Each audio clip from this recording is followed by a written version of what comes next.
Justin Herbert and the Chargers have still not come to an agreement on a contract extension yet, but the great news for the offense is Justin Herbert will not be holding in at training camp. You are Locked On Chargers, your daily podcast on the Los Angeles Chargers, part of the Locked On Podcast Network, your team every day.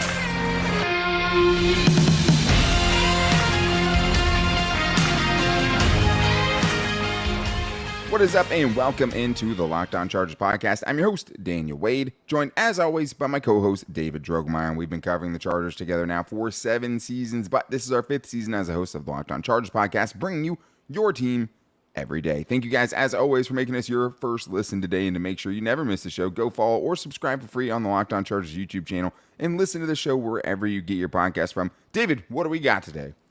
Well, we get the amazing, wonderful news that Justin Herbert will not be doing a hold-in on training camp if he does not get a new contract. We also get to hear from Austin Ekeler and his first comments after his contract situation, and we tell you about Derwin James making the most spectacular play of the offseason. He definitely did, and maybe we shouldn't be surprised by it. But today's episode is brought to you by Birddogs. Go to birddogs.com/LockedOnNFL, and they'll throw in a free custom Birddogs Yeti-style tumbler with every order. David, we did get the news from Justin Herbert's press conference, basically him saying that he's not planning on holding in, which is good for many different reasons, but I'd say at the forefront of that is just you're in a new offense. You want to get as many live reps as you can. And it seems like since he's been back and been cleared to kind of throw in the team drills and stuff, they basically given him all the reps, according to Daniel Popper from The Athletic and everyone covering it, right? Like 25 out of 30 reps, things like that. Like, so they're trying to get him up to speed as quickly as possible. But it was nice to hear in his own words, David, him talking about being there for his team and really just not doing that. Yeah, and it's not really a surprise at all to hear Justin Herbert say this, but he said, about not being there or staging a hold, and he said that would put you into quite the deficit. I think we've done a great job of picking up the offense and doing exactly what Kellen has asked us to do. When it comes time for camp, the role of the quarterback is to be out there for his team and do everything he can to put his team in position to win. I understand that responsibility. It's something that you'll address when the time comes, but we will see. That, to me, Daniel, sounds like a guy that has not even really contemplated doing a hold-in. I just never thought that was something that would take place. I mean, and me and you were talking before the show started. If it was up to Justin Herbert, Daniel, Justin Herbert would not be doing anything like this. Yeah, right? Of course. That's just not his style. No, not at all. But like we also talked about before the show, like if Justin Herbert had his way, he'd probably take like a $5 million per season contract and just try to pay everyone else, right? Because he's constantly just deferring all of the credit to everyone else. He's like, I don't know if I really deserve $50 million a year. Let's give 25 to the offensive line and 10 to Austin Ekeler, right? He probably would actually do that if he could. He probably would. But the problem is he has an agency. And I think the other problem is you'll see, we'll see at the end. I guess we will see, right? And I think that's the part that I guess would leave some people a little bit uneasy. That's the part of this that all the, national media, clickbait sites ran with it was just the we'll see. Basically making it seem like he would have a hold-in. He acted like he was surprised or hadn't heard about it. It'd be surprising to me if him and the agency hadn't already talked through what the plan is going to be during training camp. But that's the only thing that can get in the way of this, right? Because this is the reason Justin Herbert would hold a hold-in, right? I'm not going to go out there and risk the body before I get a, $300 million contract, which I totally get, right? Like, I do think, though, with him specifically, it's like if Justin Herbert, went out and tore his ACL in training camp, right, he's still going to get an insane contract. Like that, there's almost nothing that could happen to him that would stop him from getting that contract at this point. Right, we're knocking on wood here, by the way. Of course, I knocked on wood, of course. But, like, what I'm saying is for other people, like, it could dramatically affect. Like, obviously, if he's got something where he could never throw again, that changes everything. Of course. He should be able to be fine during training camp doing everything he's normally doing with a very reasonable risk level of, okay, you're still going to get that contract no matter what. Because the only thing that could get in the way of this is the agency that represents him saying, hey, we get a big chunk of that money that you're going to get paid too. You're not putting that golden arm out there until we get something signed on the dotted line. But the other thing is, if it's up to him, yes, no matter what, he's going to be out there. We think pretty much no matter what, this is him saying he will be out there. But I think that it's good news because, hey, he needs to get going.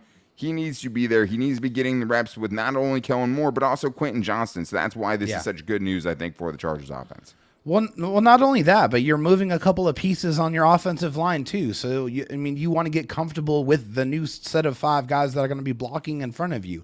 And, you want to get those live reps in training camp. Like, mini camp, OTAs, that's all good to set a very, very rough outline foundation of what the offense is going to be.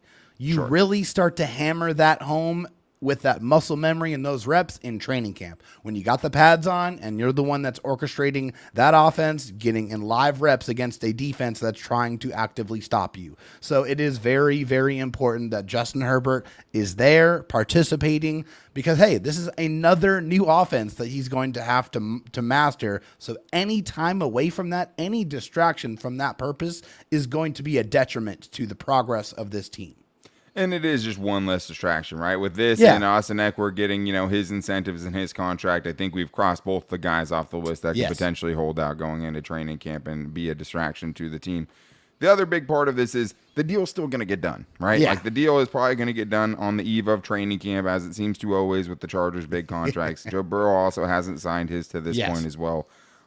The deal is going to get done. So I think that's whereas, a lot of people who are holding in or holding out and just not showing up at all, they're not sure if the deal is going to get done. Right. Justin Herbert, we know the deal is going to get done. I think this is a non-story as far as him actually having a hold in, but definitely good news for the Chargers offense that he isn't holding in because I don't think it's in his DNA to do it. He'd probably just be like itching himself to death. No, this was you got to remember, people, this was a guy that literally wanted to be the Chargers quarterback when he was a child, when he was 9 years old. He loves this organization. He's living his dream. He is living his dream, getting to play quarterback, not even just in the NFL, but your favorite team that you grew up rooting for. So, you got to, that part of it is definitely there. He loves the Chargers. Sure. And it just, the only way it doesn't happen is if it's actually taken totally out of his hands. Yes, which I don't of see course. happening. But one thing that he did talk about as well when he confirmed that he probably wouldn't be holding in is what it was like to have a former quarterback as his new offensive coordinator. And we talked a lot about what he's done with Dallas, with Kellen Moore and everything else. But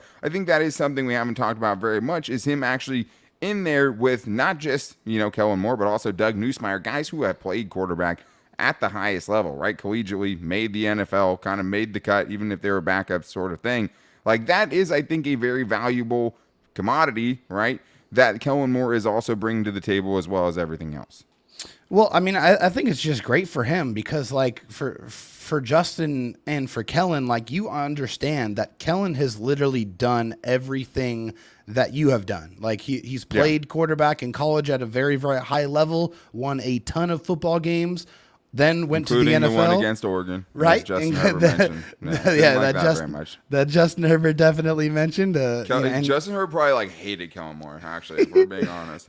He said, unfortunately, he had a lot of success against the Oregon Ducks. So I grew up watching him play. When it comes to pressure, when it comes to footwork, the pocket, he's got a great feel for that. He's kind of able to describe what he wants. Being able to work with that, I think, has been huge. So, that's that other aspect of being a teacher, especially of football at that quarterback position is Kellen Moore has done it at every level, and now he is teaching it and has had success teaching it and orchestrating an offense at the NFL level. So I think that connection, just being able to say, hey, you played that position, I've played that position, we understand how each other talks, we understand how each other thinks. I think that's going to allow them to collaborate and work better together to be able to come up with an offense that is going to be conducive for positive plays and that Justin Herbert can get quickly and go out there and be aggressive.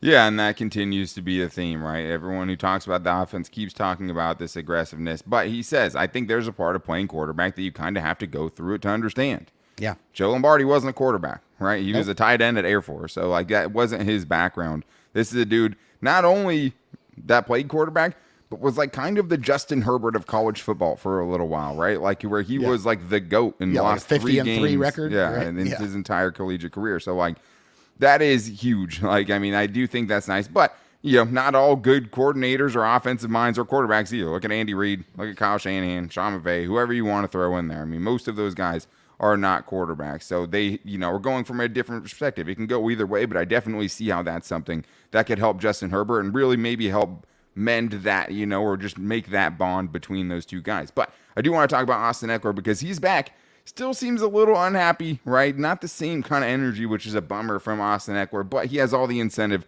to go out there and play great, so I'm not worried about it. But it was interesting to hear his comments and also Mike Williams' comments for the first time since that Week 18 injury playing in a game that he really should have never played in. So we're going to be getting into that coming up right after this.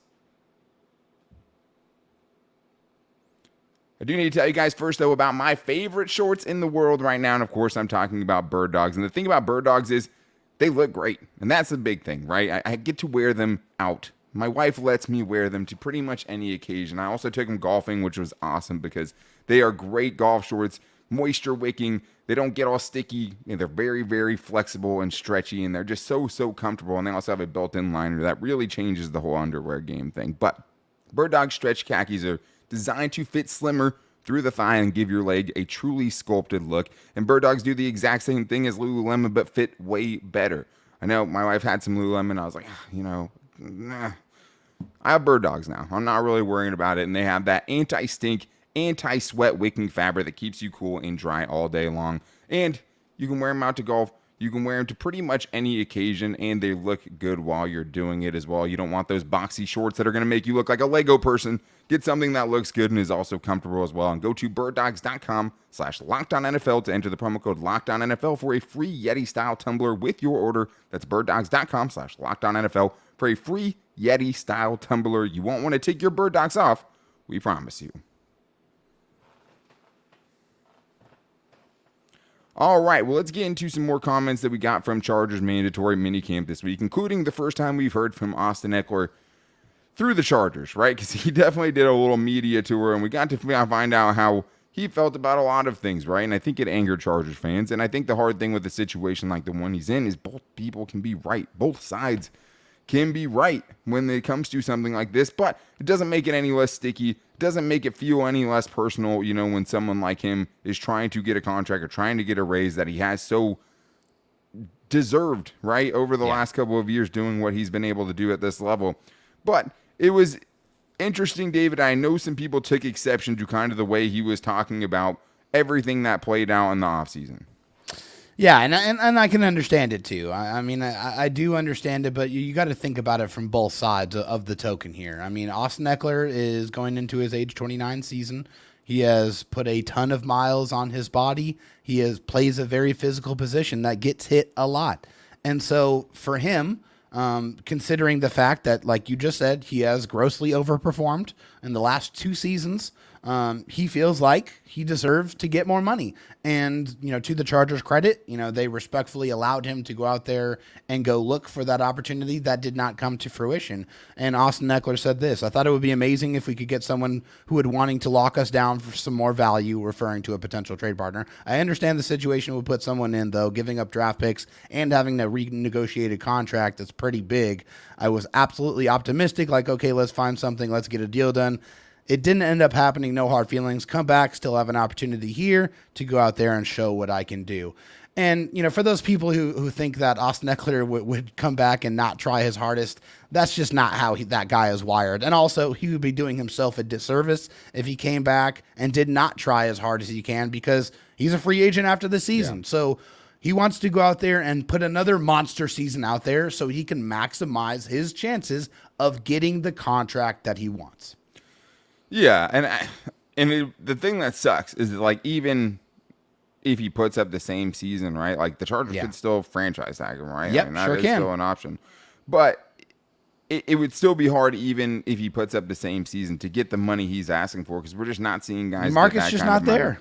It's not there right now, and it was interesting, I think, to hear him talk about being back the way he talked about it, and I think this is the part that actually frustrated people. I'm saying, I understand that I have one more obligation here. One more year that I'm obligated to be here. I wanted to go poke around and see if there was any other value. If not, come back, have my last year, like I said before, do what I can do here. So I get that. It feels like he's obligated to be here. He is, right? He is. That is what it is.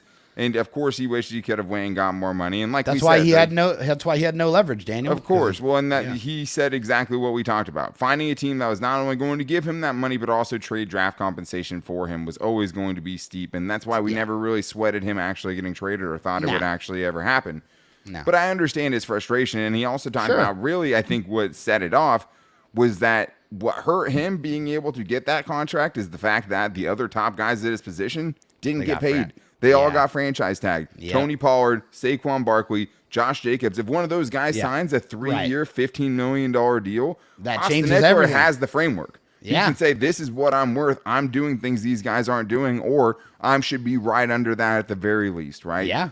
He didn't get that. All the highest contract that was signed was Miles Sanders, right? And that was basically his identical contract. $6.25 million. Yeah, that's what he's making right now. Right? So I think that's the other thing that plays into the frustration is just not just his situation with the Chargers, but the running back situation as a whole. And those other guys not getting paid to help him get that contract kind of foundation set.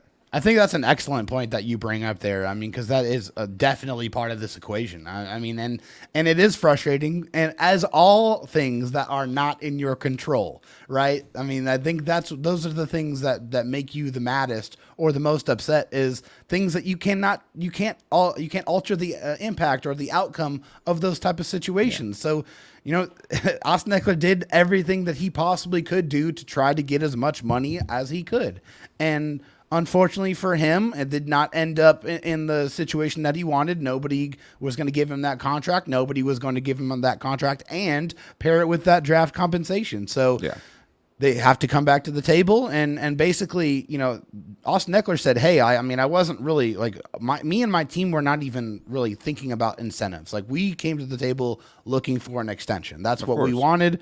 But they came to a resolution. They came to a compromise. They said, hey, Austin, you know, we want to give you an opportunity to, you know, make a little bit more money to sweeten this pot a little bit. And like Austin said, he said, I betted on myself my entire life, so I am more than happy to do that again. And these are all incentives that are just in line with his recent production. So should be stuff that he should be able to get, no problem. Well, we'll see, right? He's in a different offense. Right, now. There's definitely. even more offensive weapons potentially, especially with healthy Keenan Allen and Mike Williams back in the mix.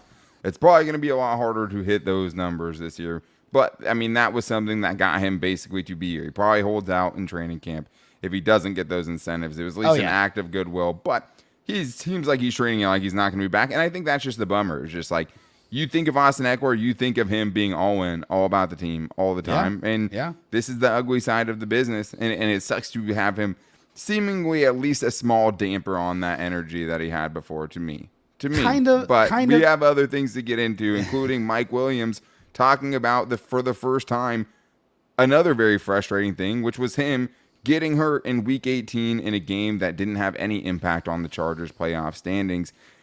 But it seems like, I mean, I'm taking him for his word. It didn't seem like there was any kind of tone that would make me feel differently, that he understood it, and that he doesn't really hold any hard feelings towards the organization for getting hurt in a dumb game. Yeah, so we get transcripts, right, of all the press conferences, so we're able to read everything. But this is one of those things you kind of wanted to listen to. You wanted to hear the response. But he was very matter of fact, very businesslike. He said, "For me, I understood why he wanted us to play. We had a lot of momentum going into that game. You wanted to keep that momentum going. Coach Staley is our leader. We believe in him. We will go with whatever he wants us to do." And like I said, it's hard to not believe that's exactly how he felt. And you know, he went on to say, like, "Hey, we get paid to play football. That this is our job. We were asked to go do that. We did that. So that's what happened." Yeah, I mean, in that part of it, right? That was the thing where you could take it the wrong way if you're just reading it. Not really. The coach wanted us to play, so that's what we had to do. That's what we get paid to do, to play football. That makes it seem like, okay, you went out there because you had to, not necessarily because you agree with it. But when he says he understands, I take him for his word at that point. Problem is it was still a stupid decision. And I stand by that for forever. It doesn't feel like he's holding a grudge, but it doesn't mean that the Chargers should have played their starters in that game or played them nearly as long as they did. He got hurt, and they lost anyways, right? Yeah. They did have some nice offensive momentum getting out to that huge lead. Didn't help them. They lost the game anyways. And I think it's a defining moment, though, for Brandon Staley, how players react to a decision like that. So as far as the culture and the balance of things, even if you hate the decision, you have to hope that things aren't fractured in that locker room. Yeah. I think this is something, that would go towards, hey, everything's okay. They get it. If the situation comes around again, even if Brandon Staley says he wouldn't have changed his mind, I have a hard time believing that something isn't coming from the top down saying, hey, get these guys out of there. Because obviously you saw the worst case scenario. You saw why you don't do it. And there is positive momentum you can get from playing your starters. To me, as I've said always, it just doesn't outweigh what could happen. And that's all it is, right? Like, you weigh the cost and the benefit, the benefit of it and the risk of it. And you saw what the risk is. And ultimately, it could have really caused a playoff exit. We never knew how that game would have went. But hard to imagine, when you lose as closely as the Chargers did and you have as bad of a second half, that one big Mike Williams play couldn't have kind of changed the complexion of that game. But we do have actual news coming out of this week's minicamp, including Derwin James making the play of the offseason. Maybe we shouldn't be surprised. But the defense striking back after a big offensive day.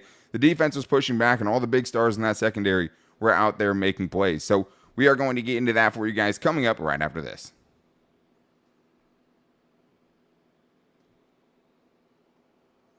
All right, David, it's always nice to have people like Daniel Popper out at these camps with The Athletic and Eric Smith and everyone who's been out there kind of cataloging everything that's gone on. Appreciate you guys. Appreciate all of them doing it because we aren't there, right? And so we only get little tidbits of everything. But it was nice to see that, it has been kind of a back and forth, offense and defense kind of camp so far where one team does good and the other side does good, right? And this, on the last practice on Thursday, seemed like the last time, or the defense getting back from what the offense did to them on Tuesday, right? Led by Derwin James, making a play that you guys actually probably saw. The Chargers put it down on their social media. An insane one-handed interception covering the Chargers, most accoladed wide receiver, Keenan Allen.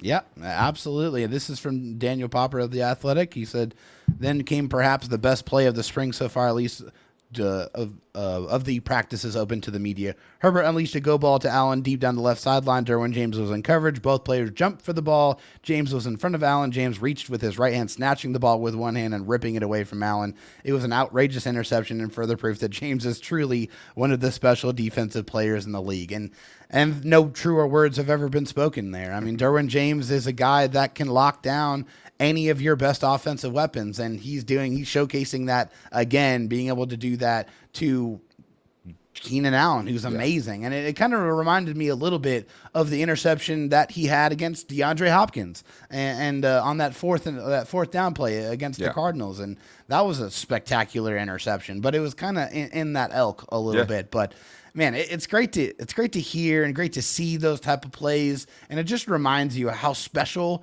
Derwin James is and like how many like really good defensive players the Chargers actually have, man. And that's what it really just makes you want to see all these guys get on the field and play together. Just I want to see the Joey Bosa and the Khalil Mack on the front end getting out to the quarterback with Derwin James and J.C. Jackson and Michael Davis on the back end making those big, great interception type plays, because that's the whole blueprint. That's how they want the movie to look.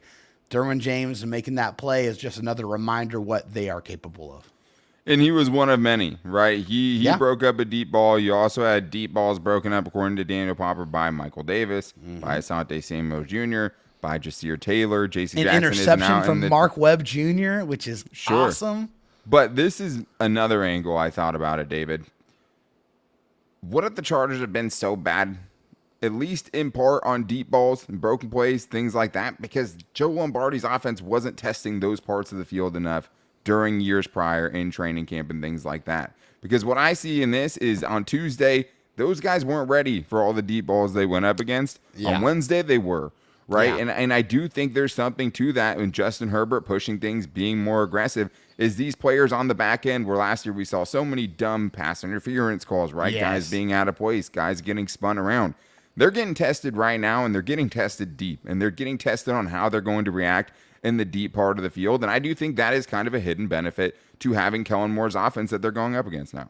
I agree. I think that's a great point too. I mean, just having Justin Herbert, it's great for everybody. I mean, Justin Herbert slings it down the field, like Daniel Popper said. What David wants to say is iron sharpens iron. I am not going to say it. I will not say it. But it is nice to see that you have your offense performing well, and then you have your defense able to punch back, and they're able to make some plays.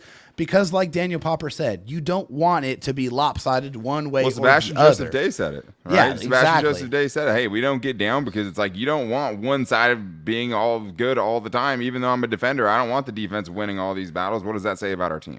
Exactly. So the fact that they're going back and forth, I think, is a really good sign. That's what you want. That is the mark of a good football team, not just one good side of the ball. Yeah, and I mean, Derwin James, we know what he's going to bring to the table, but the problem for the Chargers defense is there's another safety that's going to be on the field with him, and we don't necessarily know what they're going to get out of that spot. But one of the big things that Brandon Staley was asked about this week was JT Woods, the second-year safety from Baylor, the guy who was picked in the 3rd round by the Chargers and led the country in interceptions his last season in college, has all the tools, but Brandon Staley wasn't quite ready to, I think, give him the benefit of the doubt yet, David. Brandon Staley didn't seem like he was ready to buy all the way in on JT Woods until the Chargers get the pads on. Yeah, I mean, that's 100% correct. He said, you want a complete safety out there. You want a guy that can run the show, has full command. You want a guy that's going to be really good with a key diagnose, somebody that can trigger in the run game, someone that can show you some range in the passing game. But he gave these compliments, and he talked about all the things that JT Woods did well, and he also talked about how he did a good job of improving his body and getting his body a little bit closer to where they expect him to be. But the true test is when those pads come on, and he's going to be able to show that he's going to be able to tackle and get these offensive players on the ground. That has always been the big issue with JT Woods in his game. We've talked a lot about the ball skills, but the ball skills don't count and they don't matter if you cannot be trusted to be that last line of defense defender. That is part of his job as a deep safety. And the body part is why that's so important, right? It's nice to hear that because he said, hey, he's worked really hard on his body in terms of getting to the right weight that you need to play at in order to get these good players that you have to tackle and get them on the ground. Yeah. That's an important part of it. And he said, I think the preseason is going to be really big for him. It's going to be gigantic. He's one of the worst tackling Chargers I've ever seen at this point. Point blank. Very period. Bad. Yeah. That's just where he is right now. Does that mean he can't get better? Absolutely not. Absolutely not. But what it does mean is we have to see it. And Brandon Staley is echoing that sentiment. Problem is Brandon Staley doesn't really have any other options, right? We'd like to say Mark Webb making plays, right? But he's been injured each of the first 2 seasons in the league. Right. We'd like to know that Alohi Gilman is going to be playing solid, but we don't know that yet because we just have to wait and see it because it has been an incredibly small sample size with him since he took over for Nazir Adderley late last season. Yeah. But it was nice hearing from a lot of Chargers players and even Brandon Staley talking about Alohi Gilman a little bit. But he's been making plays. Daniel Popper has been, out at all of these practices that are open to the media. And this week he had a stop on 4th and goal against Donald Parham. He had a pass breakup on Tuesday. And then last week he had a 3rd down pass breakup against Keenan Allen. Like, this dude is out here making plays, David. And I think that is kind of one of the low-key, big winning things for the Chargers during these mandatory minicamps and the OTAs. It is. It's great. It's great to hear because there's a lot of uncertainty with that position group. I mean, you just don't know because those guys behind Derwin James just haven't played a lot of football. But speaking of Derwin James, he is very high on Lowe. He says a lot of confidence in Lowe. He's a guy that's consistent. Everyone out here counts on him. Everyone knows he's going to be where he needs to be. He's getting better. He's making calls. He's confident. It's exciting to be out here. It's a lot of fun, a lot of energy to be out there, honestly. So to hear that from one of the leaders of your football team, that's what you want, especially going into the offseason, preparing for training camp. You're only as strong as your weakest link, man. That's it. Like, you can't have obvious deficiencies because, as we've seen, since Brandon Staley's taken over, just having the stars isn't enough. No. Just having stars isn't enough if your 9th, 10th, and 11th defenders are out of place, aren't up to speed, aren't physical enough, can't tackle. Those will doom you every time in half. Yep. Since Brandon Staley has taken over. And I think that's what we're going to talk about next week. I mean, it's time for the Brandon Staley defense to, stand up or shut up, right? Put up or shut up. Put up or shut up. There it is. I mean, because that's something we haven't talked about a lot, but I think definitely something we could get to because, hey, man, you've got a ton of free agents. The hype has been there. The results have not been for Brandon Staley's defense. So maybe that's something we'll get into next week, including also trying to get some guests lined up for you guys next week and getting you guys involved with some more fan mail stuff next week, since this was our last week of having actual practices and things. But thank you guys, as always, for checking out the show today. We always appreciate you making us your first listen. Part of the Locked On Podcast Network. We appreciate you guys, being here for us always. And also, to make sure you never miss the show, go subscribe to the Locked On Chargers YouTube channel, follow or subscribe for free, and listen wherever you get your podcast from, as well as following us on all of our social media to make sure you don't miss the show that way. You can follow us on Twitter at LockedOnLAC. You can follow us on Instagram at Locked On Chargers and on our Locked On Chargers Facebook page. You can find me on Twitter at Dan Talk Sports and David Drogemeyer on Twitter at DroTalkSD. When we get in those fan mail shows, you will know his DMs are always open. But thank you guys so much for checking us out this week. It's a lot of fun talking about stuff happening on the field at Chargers minicamp, getting us excited for the season for sure. But we will have great content for you guys, as always, next week as well, because this is the only daily Chargers podcast, part of the Locked On Podcast Network. But we will be back with you guys on Monday, as always. But until then, guys, take it easy and go Bolts.